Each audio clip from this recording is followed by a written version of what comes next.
அனைவருக்கும் வணக்கம். இந்த வகுப்பறையில் 5 மீட்டர் 3 மீட்டர் 2 மீட்டர் அளவுள்ள ஒரு குழி மணலால் நிரப்பப்படுகிறது. ஒரு கனமீட்டர் மணலினுடைய விலை ரூபாய் 500. குழியை நிரப்ப ஆகும் மொத்த செலவு என்ன அப்படிங்கிறத நம்ம கண்டுபிடிக்க போகிறோம். அப்போ அந்த கனச்செவகத்தினுடைய கன அளவு நமக்கு தெரியும், நீளம் அகலம் இன்று உயரம். அப்போ இது அப்படியே பெருக்குவோம். 5 மீட்டர் 3 மீட்டர் 2 மீட்டர் இது எல்லாத்தையும் பெருக்குங்க. பெருக்கும்போது நமக்கு 5×3 15, 15 2 பெருக்கும்போது 30 கனமீட்டர் நமக்கு கிடைக்கி.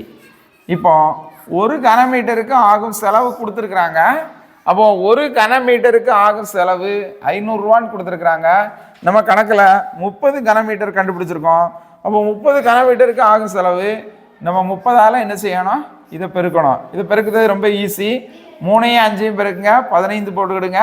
இங்கே 2 0, இங்கே ஒரு 0 இருக்குது, 3 0.